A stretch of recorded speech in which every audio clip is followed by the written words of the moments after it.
Oui, Madame la maire.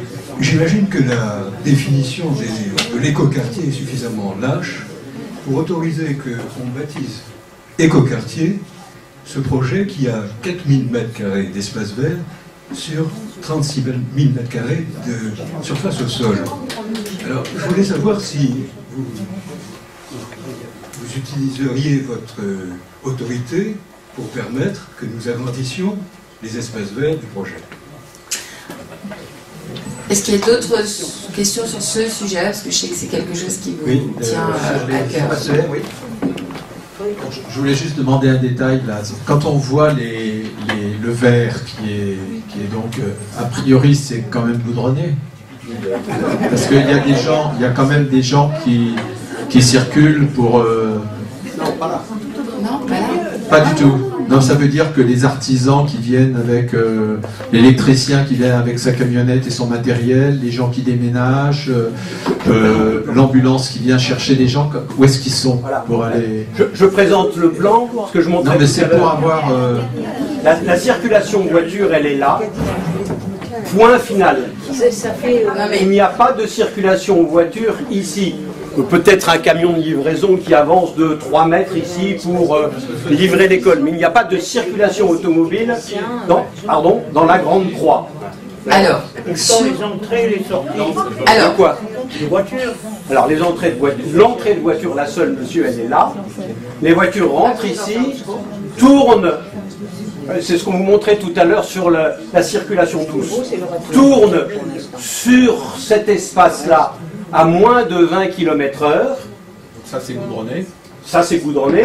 Et ressortent par là. Et le grand espace vert de 4000 m², c'est la croix verte qui est au milieu de ce plan. C'est ça. Plus peut-être des façades et des terrasses. c'est pas fini. Ce qu'on veut dire. Oui. Je vous invite encore une fois. Aujourd'hui, par exemple, quand on a livré l'année dernière, on a livré un nouveau quartier dans le 14e arrondissement qui est rue Didot, quasiment à la porte Didot, qui était aussi un ancien site de la PHP, qui était l'ancien site de l'hôpital Brousset.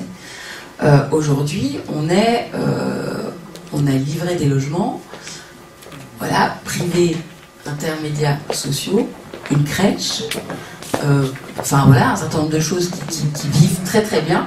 Et on s'apprête exactement, là on est en train d'aménager la promenade plantée. Enfin, c'est exactement ça. Et vous, quand vous allez aller visiter le quartier des Batignolles, regardez comment est conçu ce quartier. Donc là, aujourd'hui, en effet, on a du mal à se projeter, mais c'est ce qu'on va construire ensemble. C'est-à-dire de définir les usages que doivent avoir et l'aménagement de ces mètres carrés d'espace vert. Sur écoquartier il n'y a pas assez d'espace vert.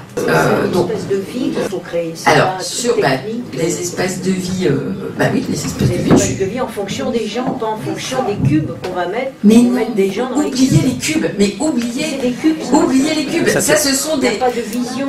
Mais il n'y a pas de vision.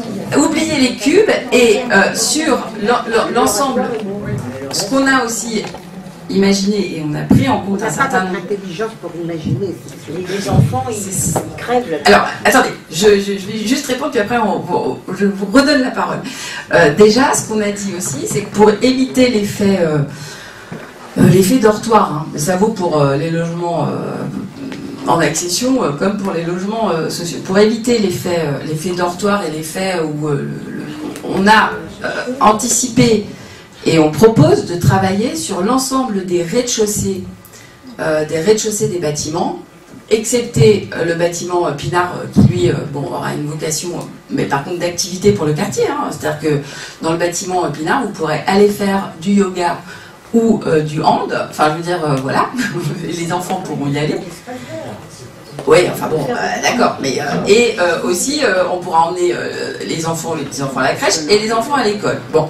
Donc, excepté dans ce bâtiment ou dans les rez-de-chaussée seront consacrés aux équipements publics. Sur l'ensemble des bâtiments, on a prévu de conserver le type aujourd'hui, vous avez vu comment fonctionne le quartier, de type de cour anglaise, c'est-à-dire qu'en rez-de-chaussée, vous aurez des locaux d'activité. Vous aurez, par exemple, je sais pas moi, un cabinet d'architecte qui veut s'installer en rez-de-chaussée, qui a besoin de locaux, pourra s'installer en rez-de-chaussée, aussi bien un café associatif type, comme il en existe partout dans Paris, ou la supérette, on a entendu d'ailleurs les besoins en commerce, etc., ou une boulangerie, j'en sais rien, qui pourront s'installer en rez-de-chaussée. Voilà. Et donc des lieux qui seront partagés. La ressourcerie créative, on va essayer de la repositionner sur le quartier, dans le futur quartier. Ce qu'on essaye aussi de faire dans la dimension d'écoquartier, c'est pas simplement la question des espaces verts. Là, elle est prise en compte. Elle est prise en compte. Voilà. C'est ce que j'ai dit quand... écoutez, vous pouvez trouver que c'est trop peu, mais un écoquartier, c'est aussi... peut-être que vous... Mais après, si on est dans cet échange-là, si vous voulez, ça ne sert à rien, parce que c'est-à-dire qu'on ne tombera jamais d'accord et qu'on ne partagera jamais quelques objectifs au moins de ce projet-là. Donc voilà, je vous explique en 2 mots. L'écoquartier, c'est la manière dont on va construire les bâtiments. Quel type de matériaux? Enfin, je veux dire, c'est quand même aussi une question. Non, justement. Laissez finir, s'il vous plaît. Vous poserez les questions après. Je dis qu'on pouvait éviter une des manières de faire couler du béton à flot, c'était de conserver aussi les bâtiments à l'échelle de 60%, ce qui est très contraignant pour un promoteur ou un aménageur, je le répète. 2, c'est d'utiliser dans ce qui sera construit, dans ce qui sera surélevé, ou dans la manière dont les bâtiments sont conçus, sur les objectifs de bâtiments qui ne consomment pas d'énergie, en tout cas qui sont circulaires en termes de consommation d'énergie, de besoin et de production d'énergie. Vous verrez, et nous verrons, et moi je ne connais pas la réponse que vont donner les architectes, mais c'est exactement ce que l'équipe pluridisciplinaire va venir nous expliquer, nous montrer les exemples de ce qui existe ailleurs et de la manière dont on va concevoir les lots et faire travailler les architectes. C'est ça, c'est un ensemble c'est l'ensemble de ces éléments qui font qu'on est dans une démarche de développement durable. C'est un espace de vie qu'il faut créer. Alors, sur les espaces de vie, oui, les espaces de vie. Les espaces de vie en fonction des gens, pas en fonction des cubes qu'on va mettre. Mais non, mettre des gens dans oubliez les cubes. Mais oubliez les cubes. Ça, ce sont des. Il n'y a pas de vision. Il n'y a pas de vision. Oubliez les cubes et sur l'ensemble, ce qu'on a aussi imaginer, et on a pris en compte un certain nombre d'intelligence pour imaginer. Les enfants, ils crèvent là. Alors, attendez, je vais juste répondre, puis après je vous redonne la parole. Déjà, ce qu'on a dit aussi, c'est que pour éviter l'effet dortoir, ça vaut pour les logements en accession comme pour les logements sociaux, pour éviter l'effet dortoir et l'effet où on a anticipé. Et on propose de travailler sur l'ensemble des rez-de-chaussée des bâtiments, excepté le bâtiment Pinard qui lui aura une vocation, mais par contre d'activité pour le quartier. C'est-à-dire que dans le bâtiment Pinard, vous pourrez aller faire du yoga ou du hand. Enfin, je veux dire, voilà, les enfants pourront y aller. Oui, enfin bon, d'accord. Mais aussi, on pourra emmener les enfants, les petits-enfants à la crèche et les enfants à l'école. Bon. Donc, excepté dans ce bâtiment ou dans les rez-de-chaussée seront consacrés aux équipements publics. Sur l'ensemble des bâtiments, on a prévu de conserver le type aujourd'hui, vous avez vu comment fonctionne le quartier, de type de cour anglaise, c'est-à-dire qu'en rez-de-chaussée, vous aurez des locaux d'activité. Vous aurez, par exemple, un cabinet d'architecte qui veut s'installer en rez-de-chaussée, qui a besoin de locaux, pourra s'installer en rez-de-chaussée, aussi bien un café associatif type, comme il en existe partout dans Paris, ou la supérette, on a entendu d'ailleurs les besoins en commerce, etc., ou une boulangerie, j'en sais rien, qui pourront s'installer en rez-de-chaussée. Voilà.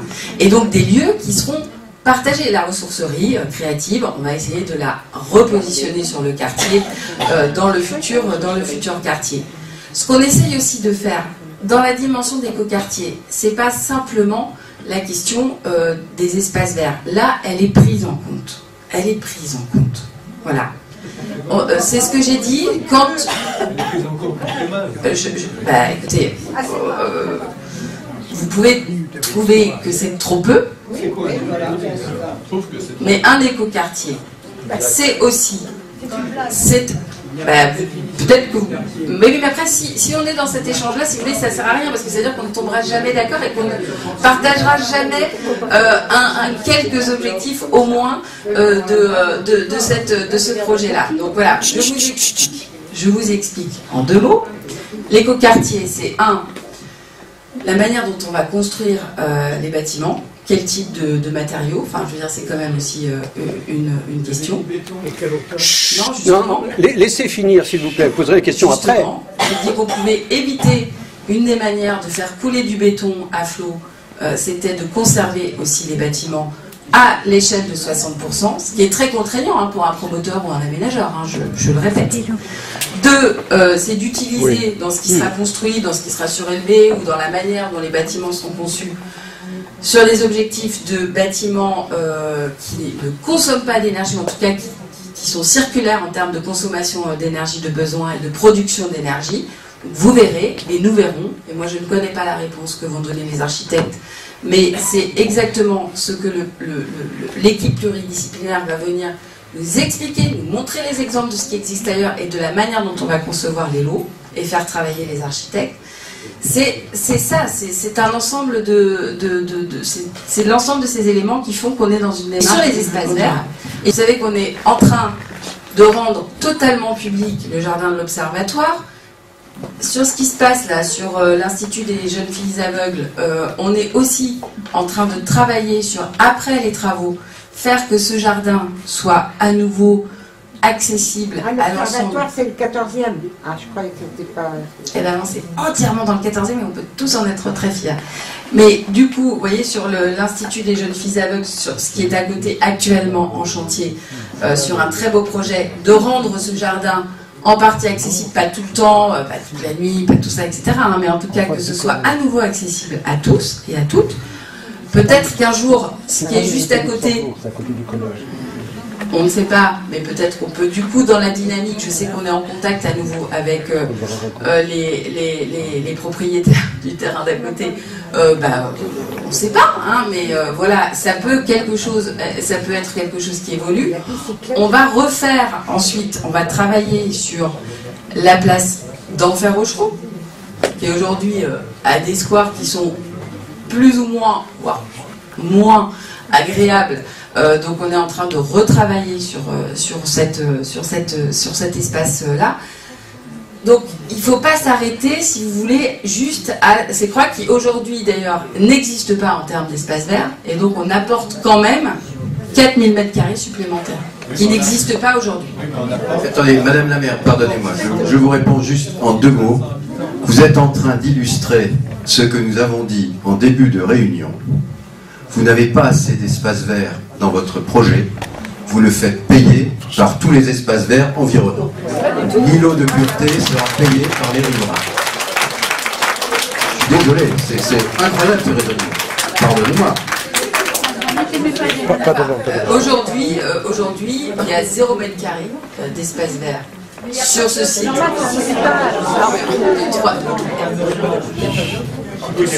Sur ce site de 3,5 hectares, on apporte aujourd'hui 4000 m² supplémentaires avec un quartier préservé de la voiture, traversant, c'est-à-dire que vous pourrez aujourd'hui traverser via ce quartier et rejoindre un point ou un autre ou aller vous promener.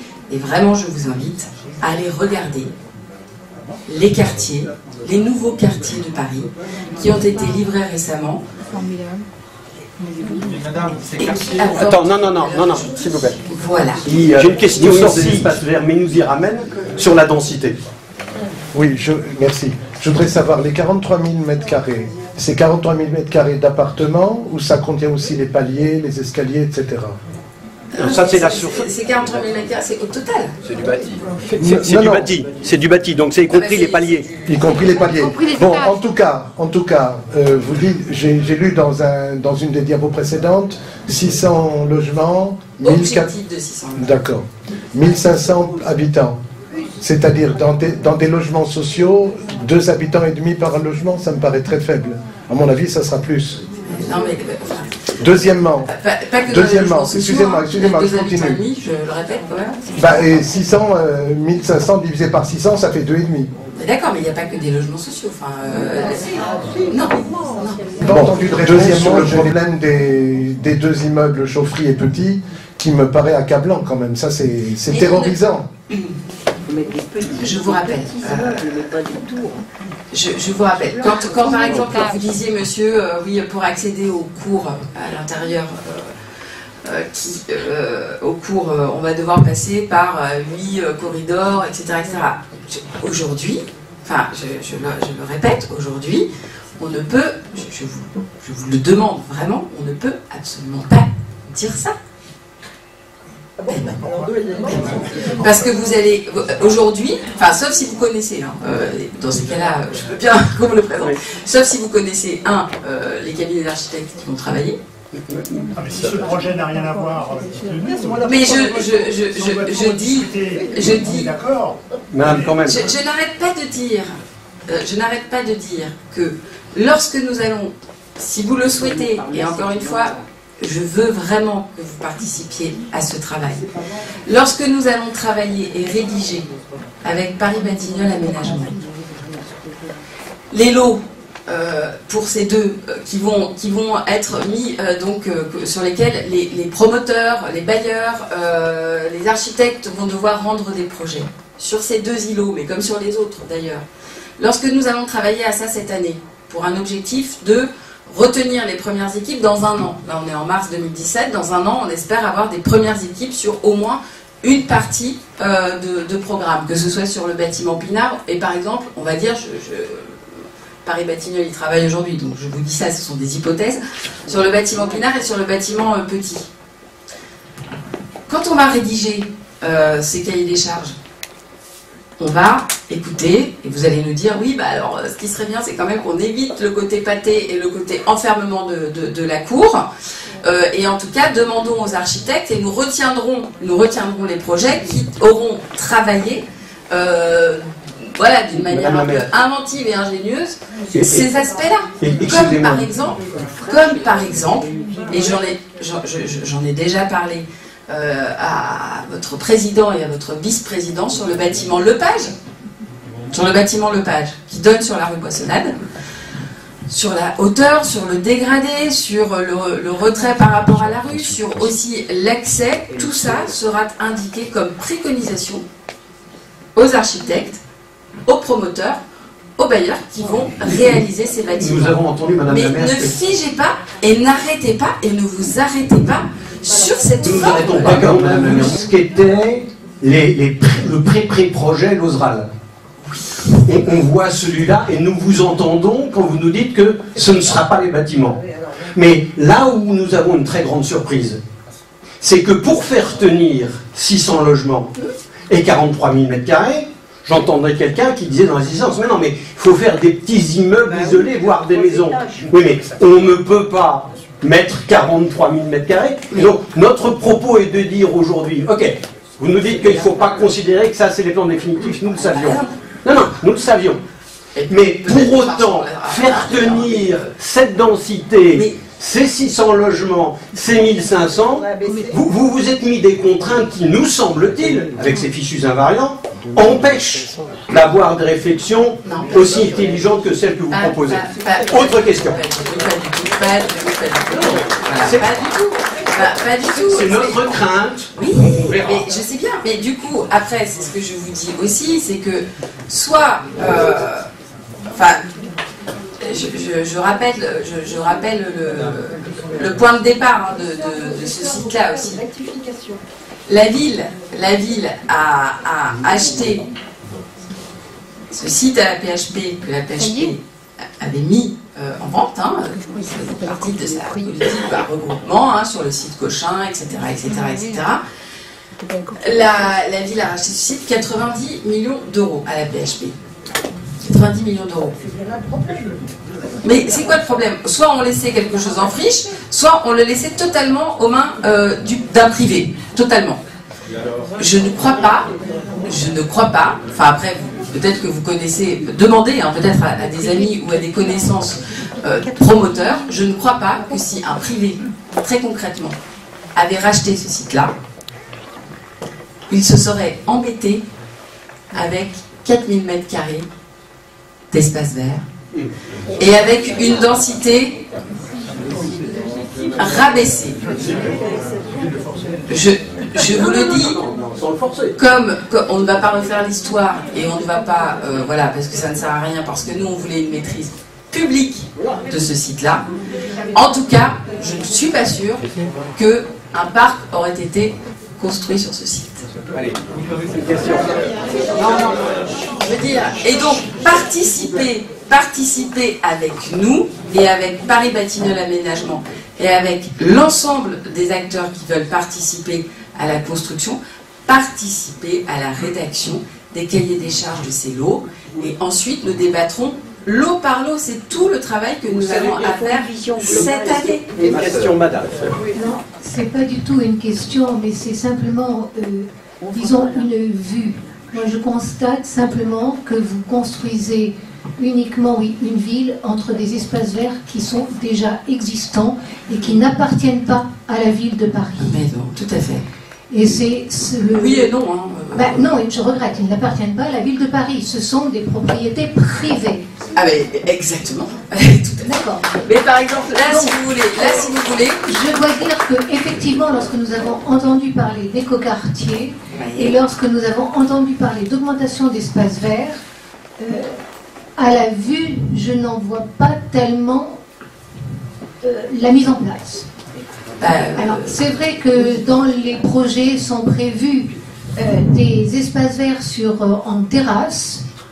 Je dois dire que par expérience, c'est désastreux, sauf si elles sont excessivement bien entretenues. Mais sinon, ça crée d'énormes problèmes dans la structure des bâtiments. Absolument. Tout à fait. Mais et les infiltrations sont vraiment énormes. Absolument. Alors, les espaces verts en terrasse, pour moi, ça n'est pas des espaces verts. Alors, juste pour quand même compléter et non pas rectifier. Ici, c'est vrai qu'on n'est pas chez nous, hein, la ville. Hein. Ici, on n'est pas chez nous, à l'Institut des jeunes filles aveugles. Je tiens quand même à rappeler que c'est parce que la ville investit qu'on est en mesure, via Paris Habitat.